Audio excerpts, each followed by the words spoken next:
It's John Black, super chemist. I don't know what part we're on here. Maybe part 30. Let me look it up here. But anyways, last video, right? We were talking about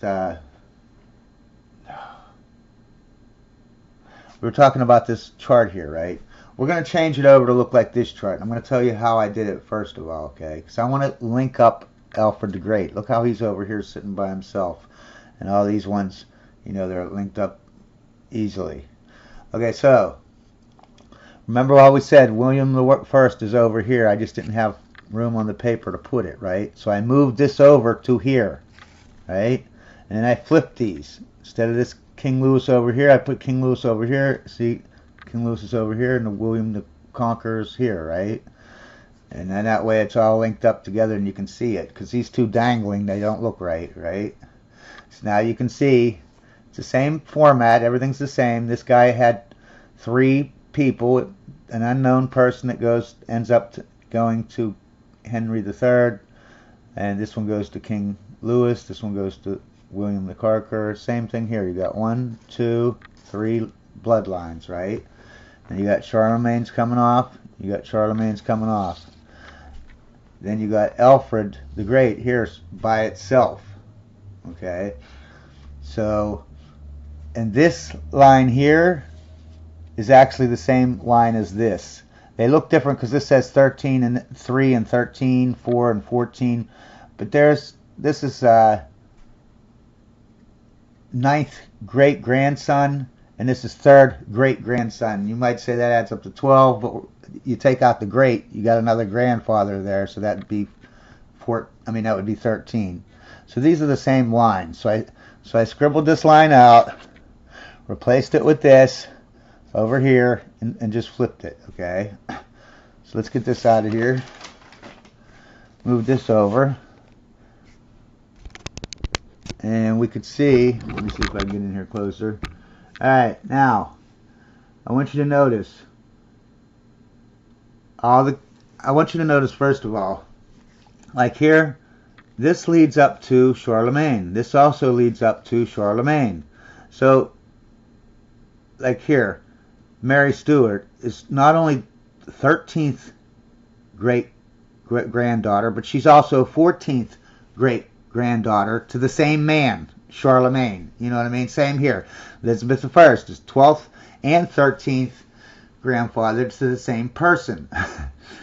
Their grandfather to Charlemagne, I think that's how makes you more royal. How many times you are grandkid to these kings? You know what I mean? The more you are inbred, the more you are royal. You know what I mean? Which is screwed up. But anyways, so you have these 1, 2, 3, 4 bloodlines. How does this get in? You know, I can't get them connected up because remember, William the Conqueror is only a first cousin when he took over for Edward the First.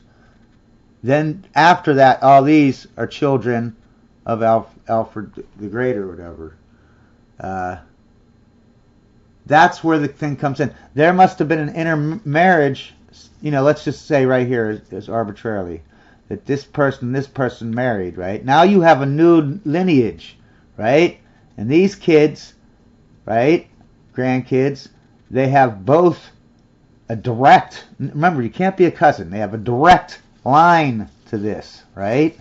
And also a direct line here where they need to be, right? That's why I always see Henry III, Edward the First, Henry VIII, Elizabeth I. All these, I always see these names.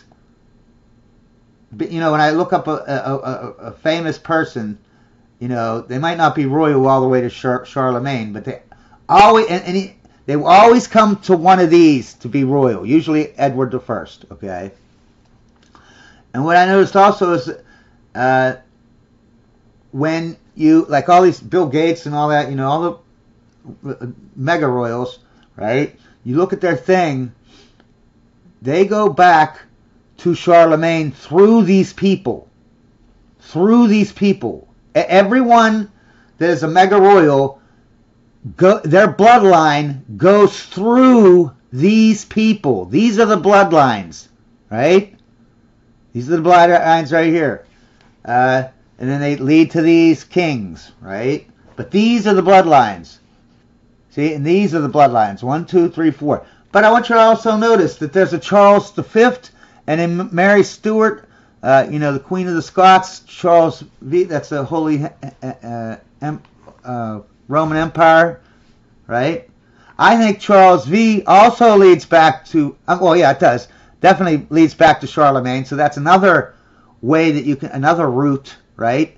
Mary Stuart is another route to Charlemagne, because these are grandchildren. Remember, everything in the last 10 videos, all I'm talking about is grandchildren. None of them are freaking cousins. Well, they're all cousins. They're first cousins, second cousins, third cousins. Every number you can name, they're cousins that way, okay? Because they're so inbred, all right? But those are just the lower royals. I'm talking about the mega royals. There's 2 sets. There's actually 3 tiers, you know what I mean? The upper royals, the middle, and the lower royals. The upper royals, they got to have these bloodlines, either 5 kings and 4 bloodlines or 7 kings and 6 bloodlines, depending on if you want to count Charles' bloodline and Mary Stuart up to there. But, yeah, that's just like, and you know that these are the bloodlines that matter because all the queens and kings of modern day have this same bloodlines, the same kings, the same bloodlines that lead back to the kings, and they're all grandchildren, not cousins and stuff like that, right? Like Elizabeth I, Elizabeth II, King Charles III, that's king right now. Elizabeth II was queen for 50 years. Meghan Markle and Harry, Prince Harry, they're both have the same bloodline with they're 16th cousins that they admit to. But I guarantee you, if I looked into their genealogy, they're 5th cousins, they're 6th cousins, they're 10th cousins, they're 2nd cousins. You know what I mean? Yeah. So this is where it's at right here. I found the bloodlines. The bloodlines lead through these names, right, to these kings. And the reason why they have these kings, because look at this one. Henry III. That's when they come in for these bloodlines and these bloodlines. But look at this. This bloodline this way, it doesn't come in until Henry VIII. That's why he's mentioned a lot. Because that's where you can come in and get to this line. If you come in, Edward I, you missed over this line. You can only go to these 2 lines, right, to lead up to this stuff. This leads to another line, King Henry VIII. That's why you want to hit all these. You want to hit all these lines so that you can hit as many direct pathways. And by direct, I mean direct descendants, not cousins or whatever, distant cousins. No, they want as many pathways as they can get to these things. You know what I mean? These kings, right? Now, that's the name of the kings, right? Alfred the Great, UK. William I the Conqueror, UK. King Louis, France. Robert I, the Magnificent. He was the king of Normandy, which Normandy's in France. This was before France existed, so it was the king of Normandy. Then also Charlemagne, who was the king of everything, the Franks, France, Germany, all of Europe, you know what I mean? The king of Roman Empire. He was crowned king of everything, man. He's the king of all kings. That's 5 kings. If you count these 2 kings, there's more. I am going to start counting those 2 kings because I know that they have a direct line to Charlemagne, right? I know that for a fact because they're grandchildren. They wouldn't be I wouldn't put them on a list right here if they weren't grandchildren. Look, they're 13th and 12th and 14th and 13th. So they're the same whatever, you know what I mean?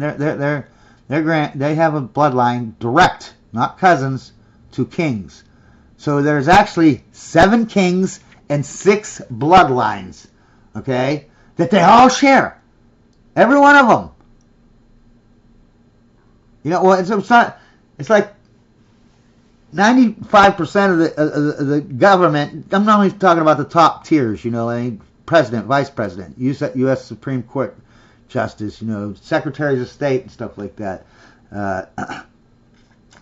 TIA director, these positions are like 90% or more, sometimes 95% or more of royal blood going back to Edward I, right? And then out of that 90 to 95%, and this is so far, I don't know, this is new information. So far, 50% of those have royal blood, and they all have the same exact bloodlines that lead to the same exact kings, and they're all grandchildren to these kings.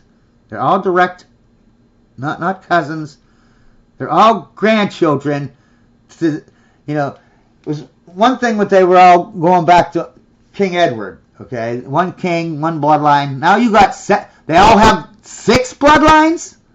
The same exact 6 bloodlines. And they're all royal, and they all go back to the same kings? The same 7 kings? Really? 50, almost, say 40% of our freaking government has this, I'm talking about just the high tier people, you run the people to run in the Federal Reserve Bank, the World Bank, people that, the U.S. Supreme Court justices, the vice presidents, also the first ladies. The first ladies are like, I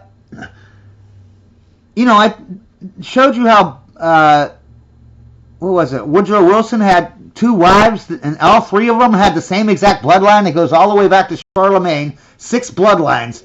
Not just him and his wife, but his next wife also. She had the same.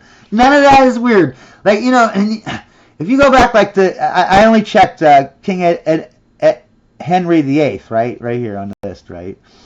Yeah, I don't know how many wives he had, but so far I've found 4 of them that had the same exact bloodline as Henry VIII, which means their bloodlines went back to these 7 kings. They had the same 6 bloodlines. 4 of his wives and him, okay? And I understand that's kinghood, you know what I mean? That's how kings did it. They intermarried. But why is that happening? Why are 20, so far I've counted like 18 to 20 or something like that, wives of presidents in our history that have this bloodline, these 6 bloodlines. These 6 royal bloodlines that all lead back to King Edward, Charlemagne and all these kings, right? and what's funny is like they're all cousins to each other. But not just these 20. The other 20 wives, let's say there's another 20 wives to presidents, right? They are also royal. But only go back to Edward I. Like 90% of our wives, president wives, presidents and vice presidents, all right, there have been royal, and half of them have been mega royal, all the way back with not just one bloodline, not just 2 6 bloodlines. Same exact royal bloodlines that lead back to the same 7 kings. And you're telling me, okay, that's just all a little quinky-dink, okay? Now, I went through Charlemagne's thing, right, from things I could find. There's 56 people who signed the Declaration of Independence, right? Here's 18 of them, or 17, I think. I crossed someone off the list. So you can know that I'm not just whatever. Those are the names right there, all right? They signed the Declaration of Independence, and this is 1/3 of the people who signed out of 56, right? Because 18 times 3 would be what? 54, right? And there's 56 signers. So 18's there's 17 right there. And there's more to come, okay? That have not just blood back, not just the same exact single bloodline that goes back to King Edward I. No. These people have this 6, or whatever I said, 6 bloodlines that all lead back to 7 different kings. The same as all of our presidents, all the whatevers. Here's the U.S. Constitution signature so far I found. Only 4, okay? But like I said, I'm just starting. So you got to keep that in mind. And the Magna Carta, oh my God. I'm running out of time here, so I guess that's the end of this video.